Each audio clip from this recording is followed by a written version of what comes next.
Kanha roll କେତେଥର ଦେଖିଛି। ଆପଣ ତାର କୋଉ ଆକ୍ଟିଂଟା ଭଲ ଲାଗେ ବୋଲି ଭାବୁଛନ୍ତି? ଆପଣ ତାର ବଡ଼ ଫ୍ୟାନ୍ ଜଣେ?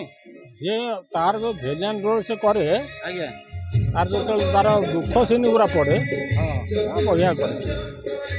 ଦୈତାରୀ ପଣ୍ଡା ବଢ଼ିଆ କରନ୍ତି।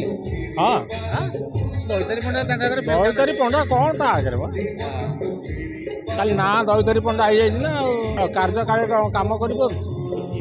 ତା ନାଁ ବଡ଼ ହେଇଗଲା ବୋଲି ଦୈତାରୀ ପଣ୍ଡା ହେଇଯାଇଛି। ଏଇ ଯୋଉ କାହ୍ନା ଭାଇଙ୍କ ରୋଲ୍ଟା ଭଲ ଲାଗୁଛି ନା ଭଲ ଲାଗୁଛି। ସେ ଭଲ କାନ୍ଦନ୍ତି ନା ଭଲ ହସନ୍ତି?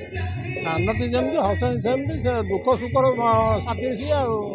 ଏ ଯାତ୍ରାରେ କିଛି ବିବାଦ ହଉଛି ବୋଲି ଶୁଣା ହଉଛି, ଶୁଣିଛନ୍ତି ଆପଣ ସବୁ ଚ୍ୟାନେଲ ମାନଙ୍କରେ ବଡ଼ ବଡ଼ ଚ୍ୟାନେଲ ମାନଙ୍କରେ? ସିଏ ତ ହଉଛି ସେମିତି ତ ବହୁତ ପ୍ରକାର ଚାଲିଛି। ଚାଲିଲେ କ'ଣ ହବ? ଯାତ୍ରା ପାର୍ଟି ଆଉ ଚାଲିଗଲା ବେଳେ ଲାଗୁନି। କାହିଁ ଚାଲିବନି? ଚାଲିବନି? ଚାଲିବନି। ଭଲ ଭଲ କଳାକାର ଭଲ ଭଲ ପ୍ରଯୋଜକ ଆସିବେନି। ପାର୍ଟି ଯଦି ତାର ସେମିତି ରଖିବ ସିଏ, ଆଉ ଆପେ ଆପେ ଲୋକ ତା ପାଖରେ ପହଞ୍ଚିବେ ଆଉ। ସେଗୁଡ଼ାକୁ ମୁଁ ଦେଖିବାକୁ ଯାଏ। ଏତେ ଯାତ୍ରା ପାର୍ଟି କୋଉ ଯାତ୍ରା ପାର୍ଟି ଆପଣଙ୍କୁ ଭଲ ଲାଗେ? ଆମର ସୂର୍ଯ୍ୟ ମନ୍ଦିର କରୁଛି ଭଲ।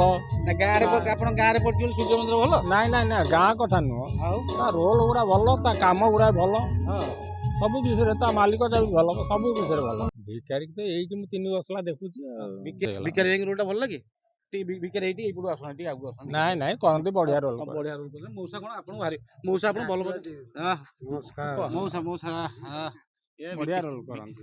ଭିକାରୀ ଭାଇ ବଢ଼ିଆ ରୋଲ୍ କରନ୍ତି। ଭିକାରୀ ଭାଇ 3 ବର୍ଷ ହେଲା ମାତ୍ର ହଁ ଦେଖିକି ବଢ଼ିଆ ରୋଲ୍ 3 ବର୍ଷ ହେଲା ମୁଁ ତାକୁ ଦେଖୁଛି ଭଲ। ଭାଇ ଯାହା କାମ ନୂଆ ଆଖଡ଼ା କେମିତି ଲାଗୁଛି? ବର୍ତ୍ତମାନ ନୂଆ ବର୍ଷ ଚାଲିଛି। ରେଡି ଯାତ୍ରାର ଋତୁ ବର୍ତ୍ତମାନ ସବୁ ପାର୍ଟିରେ ରିହର୍ସାଲ ଚାଲିଛି, ଆମ ପାର୍ଟିରେ ବି ରିହର୍ସାଲ ହେଉଛି। ଆଜି ପ୍ରଥମ କରି ବିଜେଏମ୍ ହେଲା ଅପେରା ସୂର୍ଯ୍ୟ ମନ୍ଦିର। ନିଶ୍ଚିତ ମନୋରଞ୍ଜନ ନିର୍ଭର ପ୍ରତିଶ୍ରୁତି ଅପେରା ସୂର୍ଯ୍ୟ ମନ୍ଦିରରେ 3 ବର୍ଷ ହେଇଯିବ। 3 ବର୍ଷ ଚାଲିଲା, 2 ବର୍ଷ ପୁରୀ 3 ବର୍ଷରେ ପାଦ ନା ଏଗ୍ରିମେଣ୍ଟ ନାହିଁ। 5 ବର୍ଷ ପାଇଁ ଏଗ୍ରିମେଣ୍ଟ ନାହିଁ। ଭିକାରୀ ଭାଇଙ୍କର ଏଥର ନୂଆ ନାଟକରେ ନୂଆ ଡାଇଲଗ କ'ଣ? ନୂଆ ଡାଇଲଗ କ'ଣ? ସ୍କାନର ଭିକାରୀ ହେଇଛି। ପାର୍ଟ 6ଟା ସିନ୍ 7ଟା ସିନ୍ ଚାଲିଲା, ବିଜେଏମ୍ ଆରମ୍ଭ ହେଇଗଲା ଆଜି। ଭିଲିଆନ୍ ନାଟକ ରଚନା ଆମର ଅରୁଣ ବାରିକ ମହୋଦୟ ସାର୍, ନିର୍ଦ୍ଦେଶନା କିଙ୍ଗ ମେକର ତାପସ ସାର୍ ମହୋଦୟ ସାର୍।